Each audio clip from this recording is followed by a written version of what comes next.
But for కొన్ని few సీట్స్లో expect చేసిన వాళ్ళకి రాలేకపోవటం అనేది ఫ్యూ, మొత్తం కూడా నేను అన్నాను. అది ఏ పార్టీలో అయినా ఉంటుంది. ఇప్పుడు వైసీపీలో కూడా అది జరిగింది, టీడీపీలోనే జరిగింది, బీజేపీలో జరిగింది. బట్ బీజేపీలో మాత్రం ఇంకా సస్టైన్ అవుతూనే ఉంది, అది సర్దుమణగట్లేదు. అది ఎట్లేం లేదు. ఇప్పుడు టీడీపీలోనే ఉండి ఒక అసెంబ్లీలో రామరాజు శివరామరాజు వాళ్ళిద్దరూ గురు శిష్యులే, ఉదాహరణకి చెప్తున్నాను.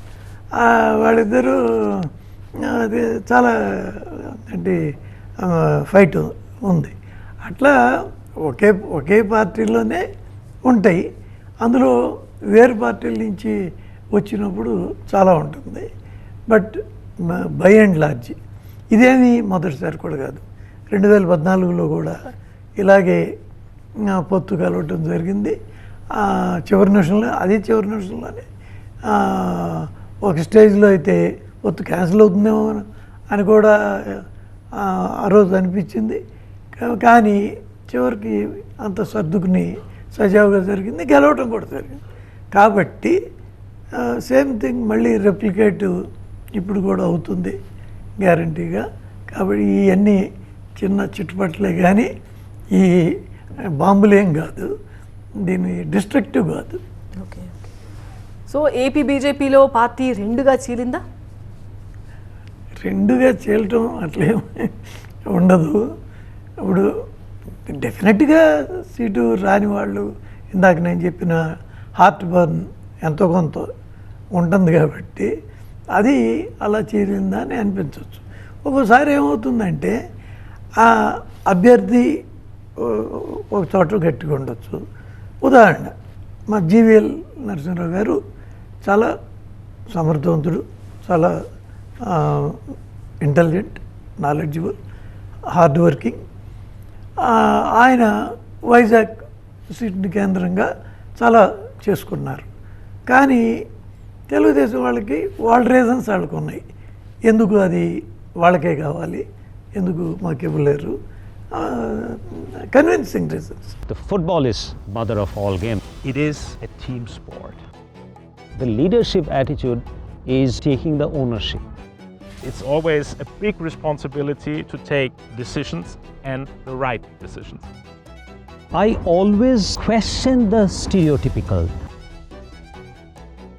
And that's why you are in that position. This and more, streaming on News 9+.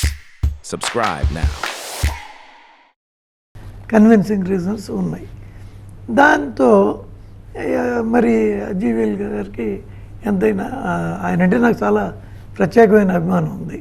ఎందుకంటే ఆయన కెపాసిటీ గురించి, అట్లా ఆయన కమిట్మెంట్ అన్నీ. కానీ అది రాలేకపోవటం వల్ల కొంత బాధ ఉంటుంది. అయితే దీనివల్ల చీలటం పార్టీ అనేదేం లేదు. ఎందుకంటే ఆ ముఖ్య నాయకులు అందరితో ఎప్పటికప్పుడు మా అధ్యక్షురాలు సమన్వయం చేసుకుంటూ, వాళ్ళతో కూడా అందరిని ఇన్వాల్వ్ చేస్తూ, అందరితో కూడా చర్చిస్తూ, రాని చోట్ల కూడా చేయటం జరిగింది. రేపు ఎల్లుండి నుంచి ఒక 2 రోజుల తర్వాత వెంటనే ఆమె మొత్తం కూడా ఈ ఎక్కడెక్కడ ఈ పోటీలో ఉన్నామో ఆ నియోజకవర్గాలన్నీ కూడా ఒకసారి తిరిగి వాళ్ళందరినీ అక్కడ అందరితో కూడా తిరిగి చేయటం జరుగుతుంది. ఆల్రెడీ షెడ్యూల్ చేసుకున్నారు, ఆ టూర్ ప్లాన్ చేసుకున్నారు. కాబట్టి ఇది వర్గాలుగా చీలిపోయింది, లేకపోతే మొక్కలు అయిపోతుంది, చెక్కలు అయిపోతుంది, ఇట్ డజంట్ అరైజ్. వేరే రాష్ట్రాల్లో కూడా, ఈవెన్ మహారాష్ట్ర, బీహార్, అంటే అక్కడ సడన్గానే పొత్తులు వచ్చినాయి. అంటే ఇదివరకు లేని, ఇప్పుడు ఎన్సీపీ నుంచి కొందరు, శివసేన నుంచి ఇట్లాగా కొంత అక్కడ వచ్చారు. కొన్ని సీట్లలో ఇబ్బందులు అక్కడ ఉన్నాయి. కానీ అల్టిమేట్గా ఇన్ ద బ్రాడర్ ఇంట్రెస్ట్, అందరిది ఒకటే ఇంట్రెస్ట్, మళ్ళీ మోడీ రావాలి, దేశం మనకి ఇది అవ్వాలి.